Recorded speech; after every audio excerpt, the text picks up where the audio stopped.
పద్యరత్నాలు మొదటి పద్యం చూద్దాం. అప్పిచ్చువాడు వైద్యుడు ఎప్పుడు నెడతెగకపారు నేరును ద్విజుడున్ చొప్పడిన యూరనుండుము చొప్పడకున్నట్టి యూరు చొరకుము సుమతి. సుమతి శతకంలోనిది పద్యము. సుమతి శతకం ఎవరు రాశారు? బద్దెన గారు. మనకు తెలుసు అది. భావం చూద్దాం. ఓ మంచి బుద్ధి గలవాడా, అవసరానికి అప్పిచ్చేవాడు, వైద్యుడు, ఎల్లప్పుడూ ప్రవహించే నది, మంచి చెడ్డలు చెప్పే పండితుడు ఉన్న ఊళ్ళో ఉండు, అవి లేని ఊళ్ళో నివసించవద్దు అని చెప్తున్నాడు అన్నమాట. కాబట్టి వీళ్ళందరూ ఉన్న ఊళ్ళోనే నివసించాలి, లేకపోతే ఆ ఊళ్ళో మనం నివసించకూడదని చెప్తున్నారు. రెండోది చూద్దాం. ప్రశ్న నుండి పుట్టు పరిణతి జ్ఞానము, ప్రశ్నతోడ పెరుగు ప్రాభవము, ప్రశ్న లేక ప్రగతి ప్రశ్నార్థకమ్మురా, నవయుగాల బాట నార్ల మాట. నార్ల వెంకటేశ్వరరావు గారు రాశారు ఈ పద్యాన్ని. దీని భావం ఏంటి? ప్రశ్నకు జవాబులు వెతకడం ద్వారానే ఈ లోకంలో జ్ఞానం వృద్ధి చెందుతుంది. ప్రశ్నించడం వల్లనే సమాజంలో మనిషి విలువ పెరుగుతుంది. ప్రశ్న లేకపోతే ప్రగతి అనేది శూన్యమవుతుందన్నమాట. ఇది ఈ పద్యం భావం. మూడవ పద్యం. చంపదగిన ఎట్టి శత్రువు తన చేత జిక్కెనేని గీడు సేయరాదు, పొసగమేలు చేసి పొమ్మనుటె చాలు, విశ్వదాభిరామ వినురవేమ. వేమన గారు రాసిన పద్యం ఇది. భావం ఏంటి? ఓ వేమ, చంపదగిన శత్రువు చేతికి చిక్కిన వాడికి కీడు చేయరాదు, అంటే ఏమీ హాని తలపెట్టరాదు. తిరిగి ఏదైనా ఉపకారం చేసి పంపిస్తే అదే నిజమైన శిక్ష అని చెప్తున్నాడు. నాలుగవ పద్యం. మచ్చిక లేని చోట ననుమానము వచ్చిన చోట, మెండుగా గుచితులున్న చోట, గుణకోవిదులుండని చోట, విద్యకు మెచ్చని చోట, రాజు కరుణించని చోట, వివేకులుండిరే నచ్చట, మోసమండ్రు సుగుణాకార పెమ్మయ సింగధీమని. చాటుగా రాశారు. చాలా బాగుంటుంది పద్యం ఇది.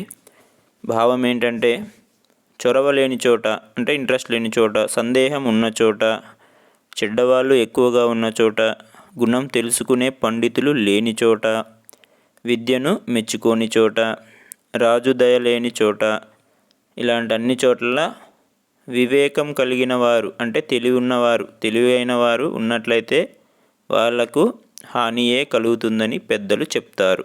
ఇది దీని భావం. తరువాత ఐదవ పద్యం. నిజము మీద భూమి నిలబడియుండును, సత్యవాక్కు వలన జనత నడుచు, సత్యమొకటి పాప సంహారమును జేయు, కాళికాంబ హంస కాళికాంబ. పోతులూరి వీరబ్రహ్మం గారు రాశారు.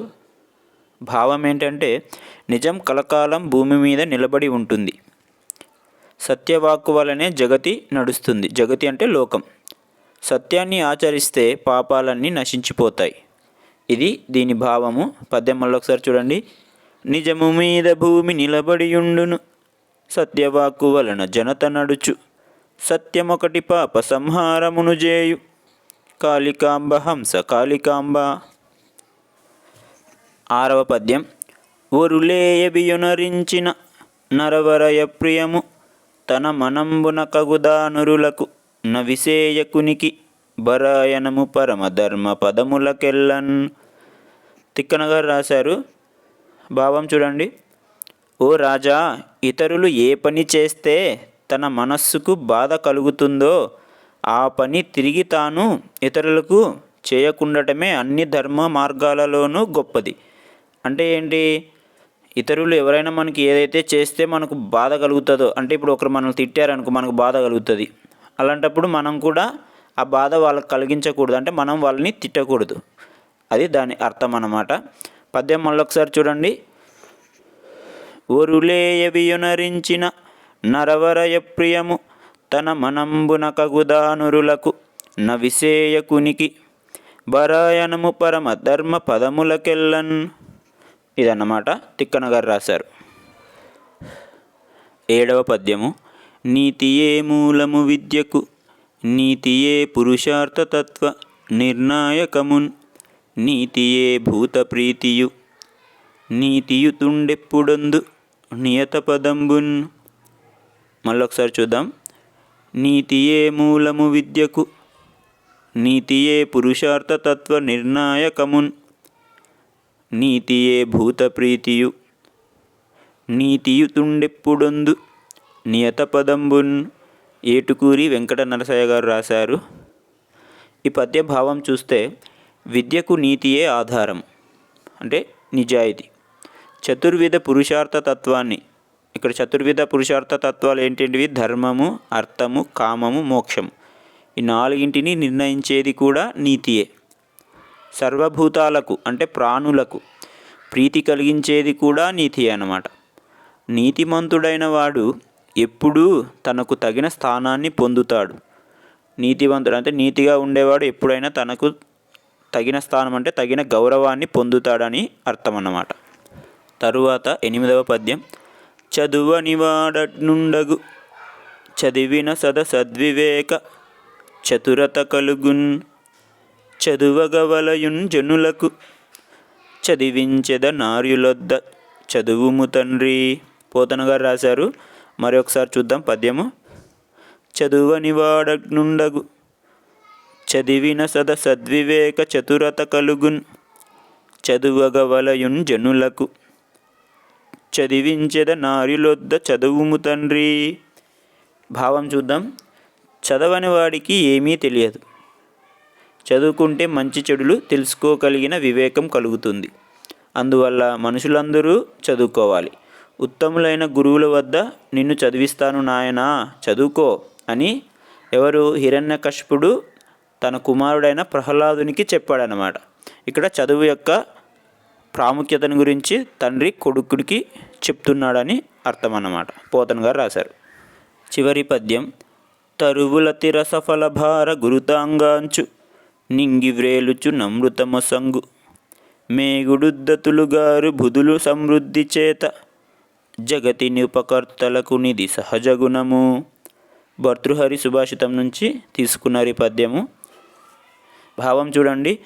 చెట్లు నిండుగా రసం ఉన్న పండ్ల బరువుతో వంగిపోతాయి.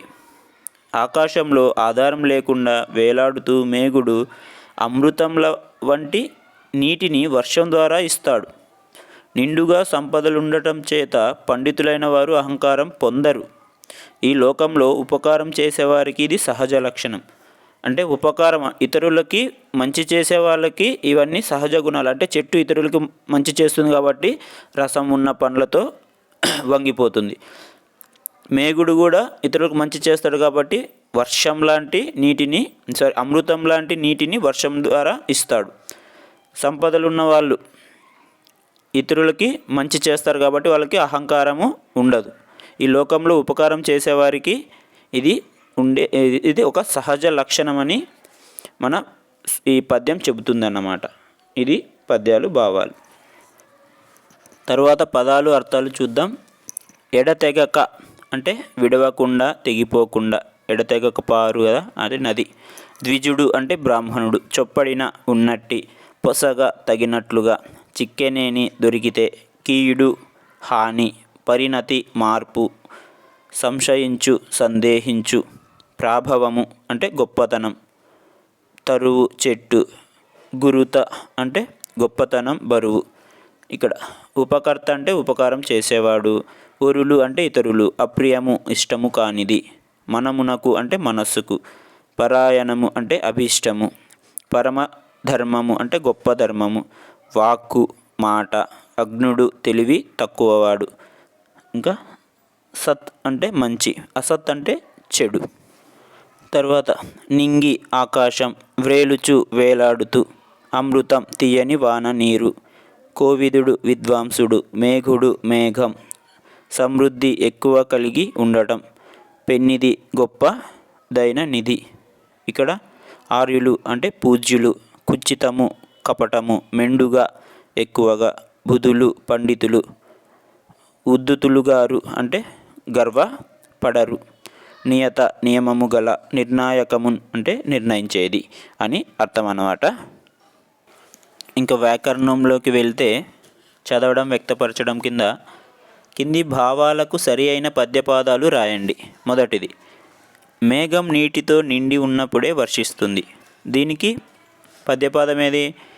నింగివ్రేలుతూ నమృతమొసంగు మేఘు. రెండవది, మేలు చేసి పొమ్మనుటే పెద్ద శిక్ష. ఇక్కడ పొసగమేలు చేసి పొమ్మనుటే చాలు. విద్యకు పునాది నీతి, నీతియే మూలము విద్యకు. సత్యము పాపాలను తొలగిస్తుంది. సత్యం ఒకటి పాప సంహారమును చేయు. ప్రశ్నించడం వలనే సమాజంలో మనకు విలువ పెరుగుతుంది. ప్రశ్నతోడ పెరుగు ప్రాభవము. ఇవి పద్యపాదాలు అన్నమాట. కింది పేరాను చదివి ఖాళీలను పూరించండి. ఇక్కడ చూడండి, ముక్తకము అంటే ఒక పద్యం. ముక్తకం అంటే ఏంటి? ఒక పద్యం అంట. పూర్తి అర్థాన్ని తనకు తానే ఇస్తూ ఇతర పద్యాలతో సంబంధం లేకుండా స్వయం సంపూర్ణంగా వినిపించేది. సో ఇతర పద్యాలతో సంబంధం లేకుండా అన్నమాట, స్వయంగా సంపూర్ణంగా వినిపించేది. తెలుగులో ముక్తక రచనకు శతక, చాటు పద్యాలను ఉదాహరణగా చెప్పొచ్చు. ఇది ఇంపార్టెంట్, డిఎస్సిలో అడుగుతుంటారు, ఎగ్జామ్స్లో కూడా పిల్లలకు అడుగుతుంటారు కాబట్టి బాగా చదువుకోవాలి. ఉదాహరణగా చెప్పవచ్చు, వేములవాడ భీమకవి, శ్రీనాథుడు, తెనాలి రామకృష్ణుడు చాటుపద్య రచనలో చాలా ప్రసిద్ధులు. తెనాలి ఏ పద్యాల్లో? చాటు పద్య రచనల్లో చాలా ప్రసిద్ధులు. ముక్తకం ఒక పద్య ప్రక్రియ, ఇది ఒక పద్య ప్రక్రియ అన్నమాట. శతకంలో కూడా ముక్తక లక్షణం ఉంటుంది. ఇక్కడ క్వశ్చన్స్ ఉన్నాయి కింద. స్వయం సంపూర్ణమైన పద్యాన్ని ఏమంటాము? ముక్తకము. ముక్తక రచనకు ఉదాహరణగా ఏం చెప్పొచ్చు? శతక, చాటు పద్యాలు. తెనాలి రామకృష్ణుడు దేంట్లో? చాటు పద్య రచనలలో సుప్రసిద్ధుడు అనమాట. శతకంలో డాష్ లక్షణం ఉంటుంది. ఏం లక్షణము? ముక్తక లక్షణము. అర్థాలు చూడండి. కీడు, కీడు అంటే హాని. పథం అంటే మార్గం. ప్రాభవం గొప్పతనం. నింగి ఆకాశం. తరువు చెట్టు. పెన్నిది గొప్పదైన నిధి. అప్రియము ఇష్టము కానిది. వాక్కు మాట. ఇవి పదాలకు అర్థాలు. కింద ఏంది ఇది? జతపరచం చూడండి. వేమన శతకం ఎవరు రాశారు? వేమననే. ఇంకా నెక్స్ట్ సుమతి శతకం. సుమతి శతకంని ఎవరు రాశారు? బద్దెన గారు. మహాభారతం తిక్కన. సుభాషిత రత్నాలు ఏనుగు లక్ష్మణ కవి. కాళికాంబ శతకము వీర బ్రహ్మేంద్ర స్వామి. తర్వాత బహువచనాలు. కింది పదాలకు బహువచనాలు రాయండి. పద్యం పద్యాలు. నేరం నేరాలు. శత్రువు శత్రువులు. కవి కవులు. ప్రశ్న ప్రశ్నలు. బుధుడు బుధులు. తరువు తరువులు. ఫలము ఫలాలు. అంతే. భాషాంశాలు చూడండి. సాధారణంగా భాషలో పదజాలాన్ని పురుషులను సంబోధించే పదాలు, స్త్రీలను సంబోధించే పదాలు, ఇతరులను సంబోధించే పదాలు. ఇతరులు అంటే ఇక్కడ పక్షులు, జంతువులు, జడాలు అనే విభాగం చేయవచ్చు. అంటే 3 విభాగాలుగా. వీటిని పుంలింగం, స్త్రీలింగం, నపుంసకలింగం అంటారు. మనకు తెలిసిందే అది. కొన్ని భాషల్లో అర్థంతో సంబంధం లేకుండా పద స్వరూపాన్ని బట్టి లింగం ఉంటుంది. అంటే అర్థంతో సంబంధం లేకుండా పదం యొక్క స్వరూపం, దాని రూపం బట్టి అర్థం ఉంటుంది, లింగం ఉంటుంది అన్నమాట. కొన్ని భాషల్లో అర్థాన్ని బట్టి లింగం ఉంటుంది. ఇంకొన్ని భాషల్లో ఎట్లా? ఆ పదం యొక్క అర్థం బట్టి లింగం ఉంటుంది. తెలుగులో అర్థం ప్రమాణం. తెలుగులో అయితే అర్థాన్ని బట్టి లింగం ఉంటుంది అన్నమాట. తెలుగు వ్యాకరణాల్లో ఈ విభాగాన్ని లింగం అనకుండా వాచకం అంటారు. అంటే మన తెలుగులో లింగం అంటారు, మెయిన్గా ఎక్కువగా వాచకం అని అంటారు అన్నమాట. పురుషులను బోధించే పదాలు మహత్తులు, తక్కినవి అమహత్తులు. పురుషులు అయితే మహత్తులు, ఇంకా మిగిలినవన్నీ స్త్రీలు, పక్షులు, జంతువులు ఇవన్నీ అమహత్తులు అన్నమాట. వాక్య నిర్మాణంలో స్త్రీలను బోధించే పదాలు ఏకవచనంలో అమహత్తుల్లోనూ, బహువచనంలో మహత్తుతోనూ చేరుతాయి. అంటే ఏకవచనంలో అమహత్తుతోనూ, బహువచనాల్లో మహత్తును. ఉదాహరణ చూడండి. అతను వచ్చాడు, అది మహత్తు. అది లేదా ఆమె వచ్చిందంటే అమహత్తు. వాళ్ళు స్త్రీలు, పురుషులు, వాళ్ళంటే ఇక్కడ బహువచనం కాబట్టి అవి వచ్చాయి అట్లా అన్నమాట. అందువల్ల స్త్రీలను బోధించే పదాలను విడిగా చెప్పాలంటే వాటిని మహతీ వాచకాలు. ఓన్లీ స్త్రీలు మాత్రమే, అప్పుడు ఏమంటాము? మహతీ వాచకాలు అని అంటామంట. ఇవి డిఎస్సిలో అడుగుతుంటారు.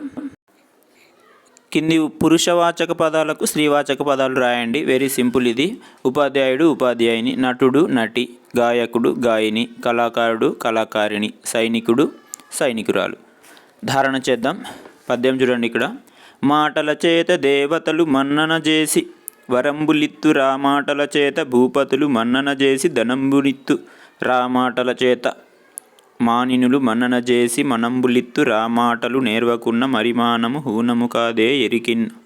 ఇక్కడ మాటల యొక్క గొప్పదనం గురించి చెప్తున్నాడు మన భర్తృహరి గారు సుభాషితం నుంచి. భావం: మాట మంచిదైతే దేవతలు వరాలు ఇస్తారు. ఆ మాటలు రాజులకు నచ్చితే బహుమతులు ఇస్తారు. ఆ మాటలలోని మాధుర్యాన్ని స్త్రీలు ఇష్టపడతారు. ఆ మాటలు సరిలేనప్పుడు ఎవరికైనా గౌరవం పోతుంది. కాబట్టి సరిగ్గా మాట్లాడాలని దీని అర్థం అన్నమాట. సరిగా మాట్లాడడం అంటే తెలివిగా, ఇతరులని మనసు నొప్పించకుండా పద్ధతిగా మర్యాదగా మాట్లాడడం అని అర్థం అన్నమాట. ఇది కలమల్ల శాసనం, తొలి తెలుగు శాసనం. ఇది చదువుకోవాలి, చాలా ఇంపార్టెంట్. చదువుకుంటే సరిపోతుంది. ఇది పద్యరత్నాలు 5వ తరగతి. మరికొన్ని వీడియోస్ కోసం మా ఛానల్ని సబ్స్క్రైబ్ చేయండి. ధన్యవాదాలు.